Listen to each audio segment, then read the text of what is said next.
must speak out. We speak out as a people. We speak out as moral citizens, not just of the United States, but of the world.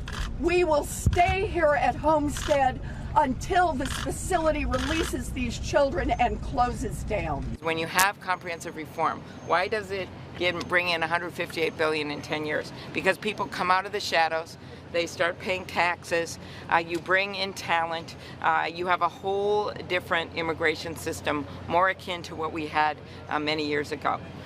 So anyway, that is what I think would be the solution here, and the president and the vice president have not at all advanced that solution. In fact, that was Senator Elizabeth Warren and Senator Amy Klobuchar Wednesday at a controversial detention center. The Homestead, Florida facility is about 30 miles away from tonight's debate stage. It holds the nation's largest number of detained children. Last month, 3 Florida congresswomen called for the center to close. Several 2020 Democrats are making that demand a focal point during their visits to the state.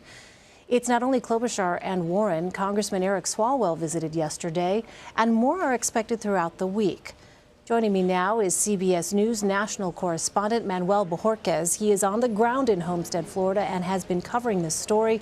I also want to bring in CBS News political correspondent Ed O'Keefe. He is at the debate in Miami. And with me here in New York is Hari Savugan and Leslie Sanchez. Hari is a partner at 270 Strategies and a Democratic strategist. And Leslie is a CBS News contributor and Republican strategist. Welcome to you all. Manny, let me start with you. Give us some background. Why has this specific facility in Homestead, Florida, been so controversial? There are several reasons. First, as you mentioned, it is the largest facility for unaccompanied minors, for children that are ages 12 to 18.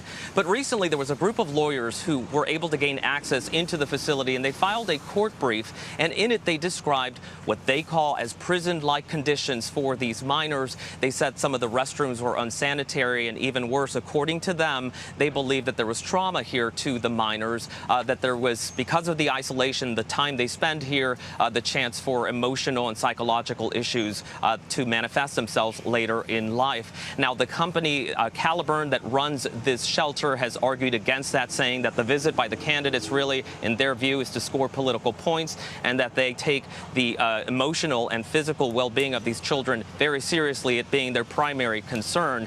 But that is a for-profit company. So a lot of these politicians and a lot of the protesters who are out here day by day, they feel that some of the children are being detained here longer than they should because the company has an incentive. They get paid by the government to keep them here. The company says, no, we really need to make sure that they go to a sponsor that has been vetted.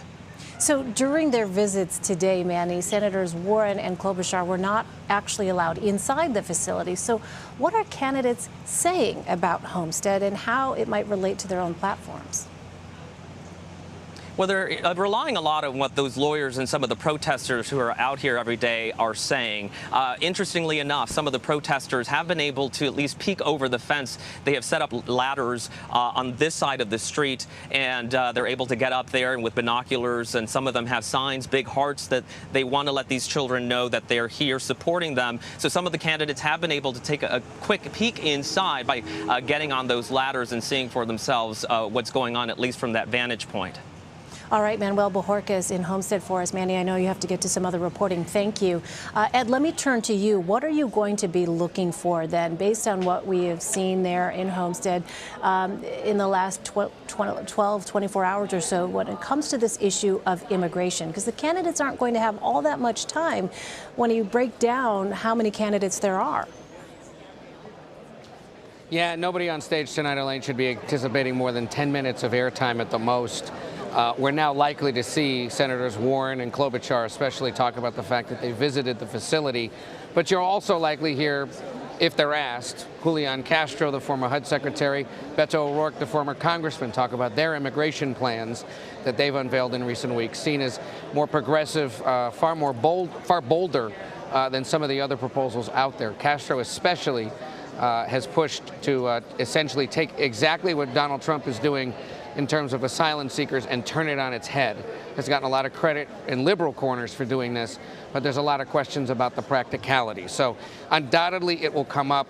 The difference here in South Florida, remember, this isn't an area of the country where border security issues necessarily are a concern. It becomes more of an employment concern, and the fact that now these thousands of children are detained 30 miles south of the debate site. So the immigration debate is slightly nuanced and different in Florida than it would be, say, in Texas, Arizona, California, but still a top-of-mind concern across the state.